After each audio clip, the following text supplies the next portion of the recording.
বিসমিল্লাহির রহমানির রহিম। আসসালামু আলাইকুম এভরিওয়ান, ওয়েলকাম টু জুয়েল হোমি হল। অল ভিউয়ার্স সকলে কেমন আছে? নিশ্চয়ই সবাই সুস্থ এবং ভালো আছেন।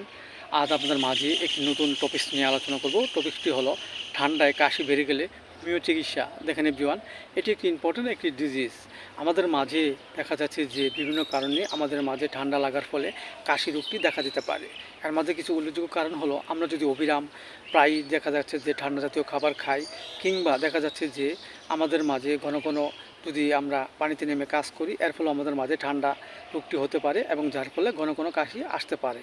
আবার দেখা যাচ্ছে যে আমাদের মাঝে উপজিহ বা যদি বৃদ্ধি পায়, এর ফলেও আমাদের মাঝে ঠান্ডা হতে পারে এবং ঠান্ডা থেকে প্রচুর কাশি আসতে পারে। সেভিয়ান, এই রোগটি আমাদের মাঝে হলে যে লক্ষণগুলো থাকে তা হলো, এই রোগ আক্রান্ত ব্যক্তিটির যদি হঠাৎ ঠান্ডা লাগে এবং ঠান্ডা লাগার ফলে প্রচুর কাশি আসে, কাশতে কাশতে চোখ মুখ লাল বর্ণ ধারণ করে, এক্ষেত্রে আমরা লক্ষণ অনুযায়ী যে ওষুধটি খাবো সেটা হলো বেলাডোনা 30। আমরা 2 ফোঁটা করে সকাল বিকাল 2 বার সেবন করতে পারি। এবং দেখা যাচ্ছে যে হঠাৎ যদি আমাদের মাঝে ঠান্ডা লাগে এবং ঠান্ডা লাগার ফলে প্রচুর কাশি আসে এবং গলা কুটকুট এবং সুরসুর করে এবং কাশতে কাশতে অস্থিরতা ভাব থাকে, এক্ষেত্রে আমরা অবশ্যই যে ওষুধটি খাবো সেটা হলো একোনেট 30। আমরা 2 ফোঁটা করে সকাল বিকাল 2 বার সেবন করতে পারি।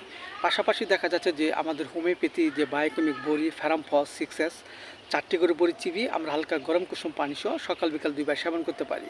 এবং হোমিওপ্যাথি বায়োকেমিক বড়ি ক্যালিমিওর 6-এর 4টি করে চিবিয়ে আমরা হালকা গরম কুসুম পানি সহ সকাল বিকাল 2 বার সেবন করতে পারি।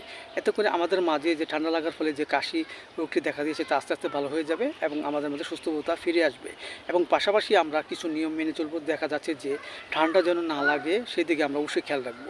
এতে করে আমাদের মাঝে সুস্থতা ফিরে আসবে। সো এভরিওয়ান, ভিডিওটি ভালো লাগলে অবশ্যই আপনারা সাবস্ক্রাইব করবেন, পাশে থাকেন। Thank you so much.